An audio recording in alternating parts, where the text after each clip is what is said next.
This video is an exclusive excerpt from our latest FSW webinar. If you're interested, the complete replay is available for free by following the link in the description. Have a nice viewing. Hello. Firstly, I would like to say it's a pleasure to be given the opportunity of co-presenting this webinar with Laurent today. My name is Jonathan Martin and I work for TWI. I have a great job as I work with Friction Stir Welding every day, developing techniques and helping companies assess and adopt this joining technique.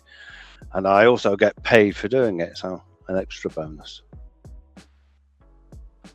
So this webinar will be split, this is the running order, it'll be split into 5 topics. I will deal with the first 3 on the fundamentals, and then I'll hand over to Laurent, who will look at the industrial applications, design, how to design your product, and current industrial applications.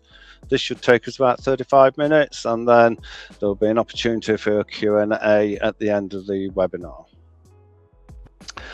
So on with Friction Stir Welding fundamentals. So how does this process work? At the center of the process is the Friction Stir Welding tool.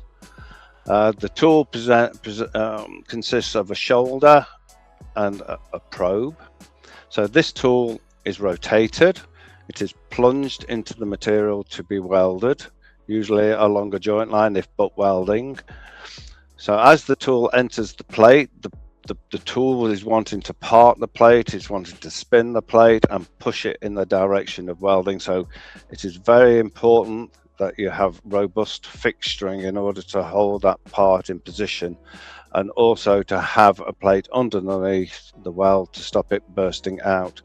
So as the tool enters the part, there is friction created by the probe, and then when it's fully embedded, the mixing of the probe, the heat generated by the friction and the shearing of that material heats the material up, makes it plastic into like plasticine, hot plasticine, so it is fluid, not melting, but it turns it plastic, and then the tool is traversed along the joint line and then extracted. So what is characteristics for other friction stir weld is you will get an exit hole, so there's no melting. This is a solid state joining technique. So let's have a look at the process in action.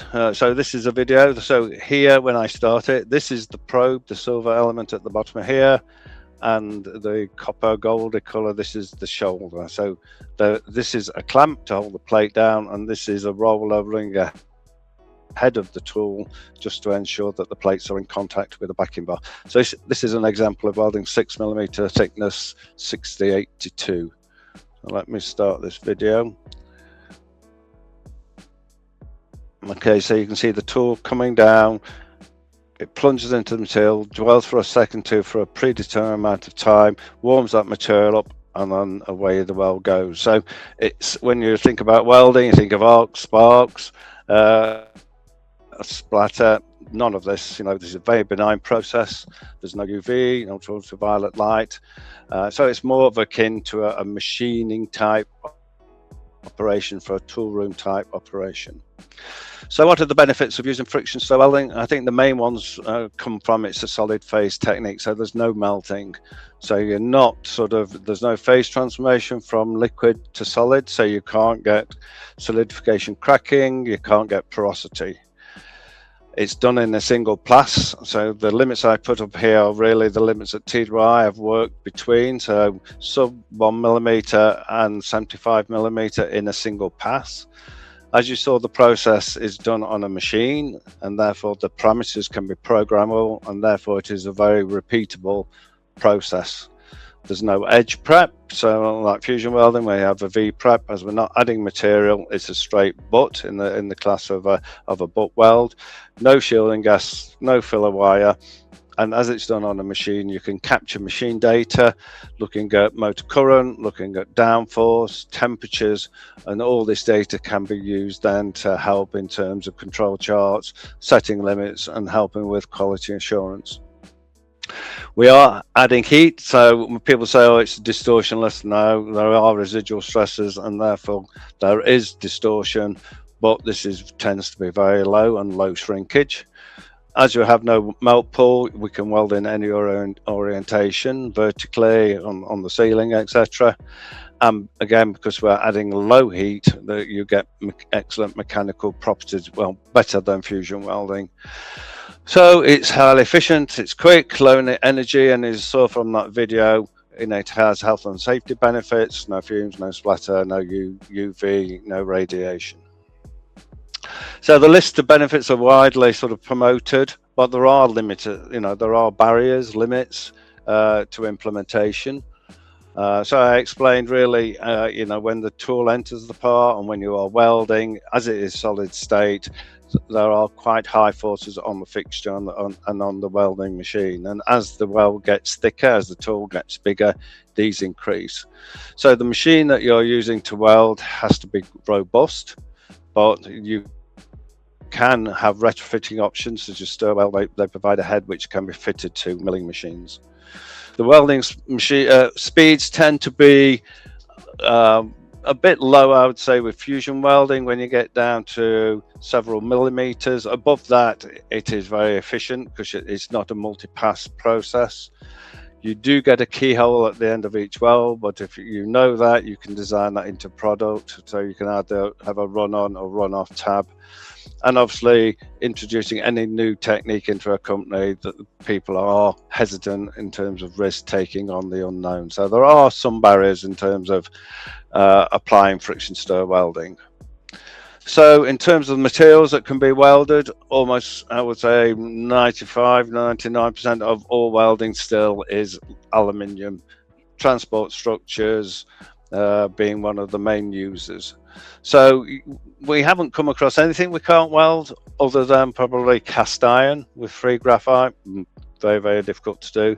But as you get down to the higher temperature material, so this is a steel weld being done here, the cost of the tool life tends to be, tool costs tend to be higher, tool wear tends to be higher, and therefore the commercial viability of it, needs to be judged on a case-by-case basis. So let's look at sort of a little about the tool and the parameters that make this process work. So this is an example of a tool. It is highly featured, I would say, but the tool consists of a probe and a shoulder. As I said before, this is a one-piece tool machined from a solid, but you can have two-piece tools where the probe is made of a different material as it experiences different forces to the shoulder. The length of the probe dictates the thickness or the penetration of your weld and the features. So this is a tri-flute tool. These features auger, break up the oxide layer on the fairing surfaces, and with this tool it tends to push the material down towards the root and stir the material. So the shoulder is there to contain that material, and as that material exits the shoulder on its trailing edge, the shoulder just squeezes and forges that softened material to provide this solid state joint. So the process parameters that we tend to control when friction stir welding are listed down here on the left hand side. Tool rotation is quite obvious, how quickly you spin the probe. The faster you spin, the higher the temperature of the weld. We control the welding speed, so this is the relative motion between the tool and the workpiece. The faster you weld, the lower the energy input per unit distance that you get. So obviously the slower the weld, the higher the energy input. The tilt angle, so tilt angle on some shoulders, if you have a concave shoulder or a plane shoulder, you tend to need to tilt it a bit like a motorboat, so the back end down here, and this engagement here provides the consolidation of the weld as it's exiting the shoulder. Some tools operate at a neutral angle. These tend to have a scroll shoulder in order to keep that plasticized material within the welding zone.